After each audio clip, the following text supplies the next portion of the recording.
नमस्कार दोस्तों, स्वागत है आपका योगेंद्र साहू ऑनलाइन क्लासेस में। इस वीडियो सीरीज़ के माध्यम से हम हरिराम पटेल का छत्तीसगढ़ सामान्य अध्ययन कवर कर रहे हैं और आज के इस वीडियो में हम जनगणना का सेकंड पार्ट देखेंगे।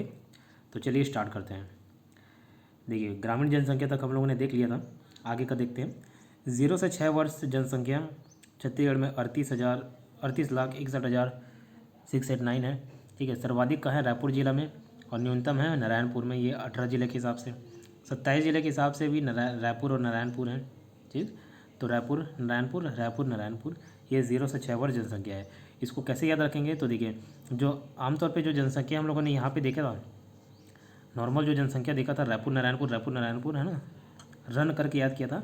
सेम 0 से 6 वर्ष के बच्चे भी इसके अंतर्गत आते हैं। तो रायपुर नारायणपुर। ठीक, फिर 0 से 6 वर्ष जनसंख्या का प्रतिशत वाइज देखें, परसेंटेज वाइज, तो कबीरधाम और धमतरी, 18 जिले के हिसाब से कबीरधाम ज़्यादा है और न्यूनतम है धमतरी में। फिर 0 से 6 वर्ष लिंगानुपात अगर देखें तो ये 969 है प्रति हज़ार में। तो दंतेवाड़ा 18 जिले के हिसाब से सर्वाधिक है, रायगढ़ 18 जिला के हिसाब से कम है, और 27 जिले के हिसाब से भी देखें तो दंतेवाड़ा और रायगढ़ कम ज़्यादा है।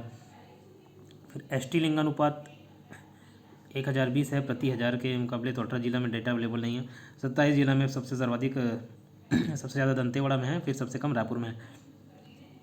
एससी लिंगानुपात 994 1000, तो ये राजनांदगांव में सबसे ज़्यादा 27 जिले के हिसाब से, और सुकमा में सबसे कम है। फिर कार्यशील जनसंख्या वर्किंग पॉपुलेशन, तो ये जसपुर में ज़्यादा है, दुर्ग में कम है। उसके बाद देखिए एसटी शिक्षा देखे जाए तो बालोद में सबसे ज़्यादा है प्रतिशत के हिसाब से, और सुकमा में सबसे कम है।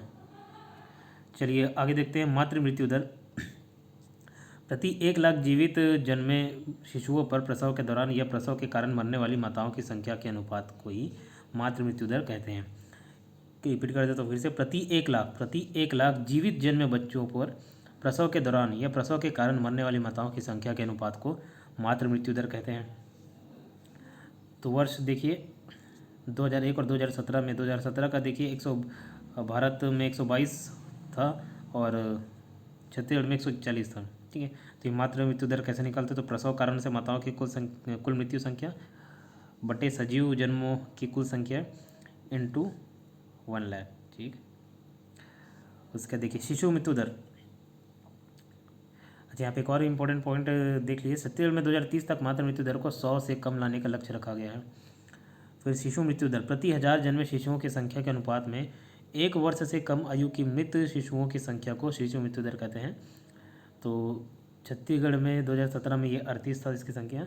नोट, छत्तीसगढ़ में 2030 तक शिशु मृत्यु दर को 15 से कम लाने का लक्ष्य रखा गया है। ठीक, चलिए आगे बढ़ते हैं। जनसंख्या डिस्ट्रीब्यूशन, तो ये चीज़ हम लोगों ने पहले भी देख चुका है समरी वाइज, यहाँ बस उसको थोड़ा सा डिटेल दे दिया है। और हम लोग को इतना ये इसको डेटा याद नहीं रखना है कि 40 लाख है कि 1 लाख है।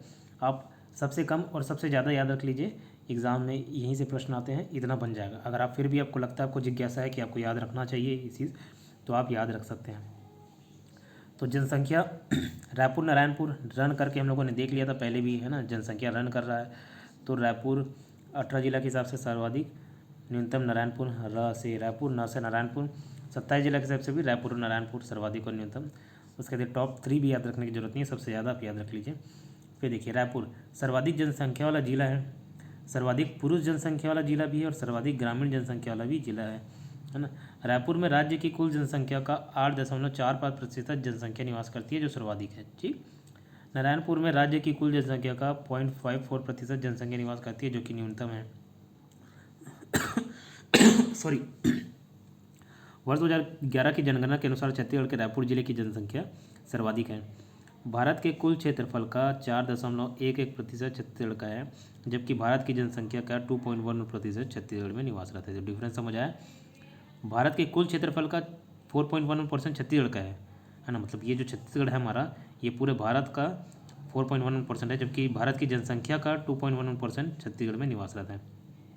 एक क्षेत्रफल की बात कर रहा है और एक जनसंख्या की बात कर रहा है। ठीक, तो स्थान भारत में राज्यों में 16वां क्रम का है। पहला उत्तर प्रदेश है, दूसरा महाराष्ट्र है, इस तरीके से 16वां स्थान छत्तीसगढ़ आता है जनसंख्या के मामले में। फिर 0 से 6 वर्ष जनसंख्या हम देखते हैं। प्रदेश में कुल शिशु जनसंख्या कितनी है? ठीक है, तो ये भी रायपुर नारायणपुर है 18 जिले और 27 जिले के हिसाब से, ये चीज़ को भी हम लोगों ने देख लिया। फिर राज्य की कुल जनसंख्या का 14.03% शिशु जनसंख्या है, ठीक है, मतलब 0 से 6 वर्ष की शिशु जनसंख्या है। फिर नगरीय जनसंख्या देखते हैं, तो ये भी रायपुर नारायणपुर जो हम लोग रन याद किया था ना, वो इसमें भी लागू होता है, ठीक है। तो 2011 की जनगणना के अनुसार 23.24% जनसंख्या नगरीय है। नगरीय जनसंख्या क्षेत्रफल के आधार पर रायपुर नारायणपुर ये देख चुके 27 जिले और 18 जिले हिसाब से। फिर नगरीय जनसंख्या प्रतिशत के आधार पर थोड़ा सा चेंज आ जाता है, ये 18 जिले हिसाब से दुर्ग जशपुर, 27 जिला के हिसाब से दुर्ग और बलरामपुर, याद रह जाएगा, ठीक। फिर थोड़ा इंपॉर्टेंट पॉइंट देख लेते हैं। 10 लाख से अधिक जनसंख्या वाले नगर 2 हैं, एक रायपुर है और एक दुर्ग है, रायपुर और दुर्ग है। 1 लाख से अधिक जनसंख्या वाले 9 नगर हैं, है ना। 9 नगर कौन कौन से, तो रायपुर, दुर्ग, भिलाई, बिलासपुर, ये सारी चीज़ें हैं। उसके बाद नगरीय जनसंख्या के जिले के घटते क्रम है दुर्ग, फिर कोरबा, फिर बिलासपुर, फिर जसपुर। शहरीकरण का अधिक प्रतिशत कहाँ है, दुर्ग में। शहरीकरण के अधिक प्रतिशत कहाँ है, दुर्ग जिले में। फिर देखते हैं नगरीकरण। किसी क्षेत्र या नगर की जनसंख्या, आकार, संरचना और कार्मिक क्षेत्र में गत्यात्मक परिवर्तन को ही नगरीकरण कहते हैं। जनगणना 2011 के अनुसार नगरीय क्षेत्र को 2 क्षेत्रों में परिभाषित किया गया है, एक है वैधानिक नगर और एक है जनगणना नगर, ठीक है। ऐसे नगर से तात्पर्य उन सभी क्षेत्रों से है जहां नगर पालिका समिति, नगर निगम छावनी बोर्ड आदि स्थानीय निकाय हों। फिर दूसरा है जनगणना नगर। ऐसे नगर से तात्पर्य उन सभी क्षेत्रों से है जो निम्नलिखित मापदंडों को पूरा करते हैं। कौन से मापदंडों का, तो 5000 न्यूनतम जनसंख्या होनी चाहिए। फिर दूसरा क्या है, पुरुष कार्यकारी जनसंख्या का 75% गैर कृषि कार्यों में संलग्न हो। जनसंख्या घनत्व का कम से कम 400 प्रति व्यक्ति वर्ग किलोमीटर हो, ठीक है। जनसंख्या घनत्व कम से कम कितना हो, 400 प्रति व्यक्ति वर्ग किलोमीटर हो।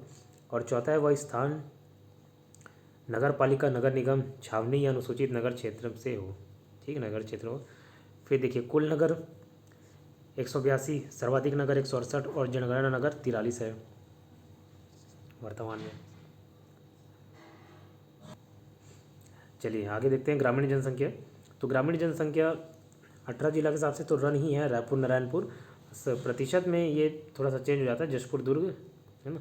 इसको मैंने उल्टा करने बोला था, दुर्ग और जशपुर पीछे, ठीक है। जो नगरीय जनसंख्या के प्रतिशत में ज़्यादा है वो ग्रामीण में कम होगा, और जो ग्रामीण में ज़्यादा है वो नगरीय में कम होगा। फिर ग्रामीण एवं नगरीय जनगणना 2011 एक बार देख लेते हैं। छत्तीसगढ़ में जनसंख्या प्रतिशत, तो ग्रामीण 196, शहरी, इसको याद करने की ज़रूरत नहीं है, इसको आप एक बार रीड मार लीजिएगा अगर आपको याद करना हो तो, बाकी इसको स्किप कर सकते हैं आप। चलिए नगरीय प्रवृत्ति देखते हैं कैसा है। कस्बा, तो 10,000 से कम आबादी वाली नगरीय बस्तियों को कस्बा कहा जाता है, ठीक। शहर 10,000 से 1 लाख तक की जनसंख्या वाले नगरों को, नगर क्या है 1 लाख से 10 लाख तक की जनसंख्या वाले नगरीय बस्तियों को के समूहों को। और महानगर 10 लाख से 50 लाख तक की जनसंख्या वाले नगर को। और मेगा सिटी किसे कहते हैं, 50 लाख से अधिक जनसंख्या वाले नगर को मेगा सिटी कहते हैं।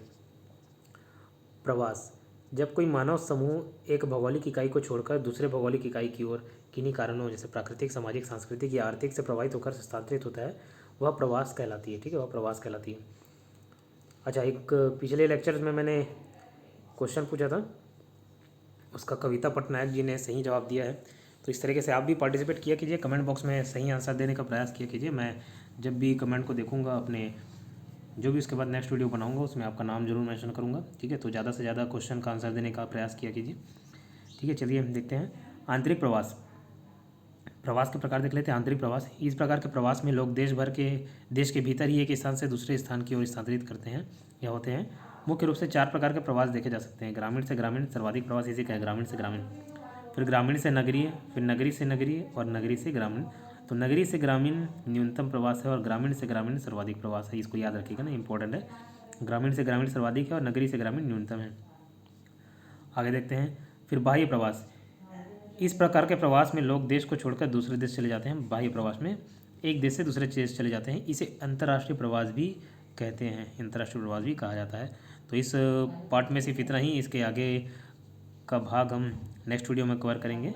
तो मिलते हैं नेक्स्ट वीडियो में, धन्यवाद।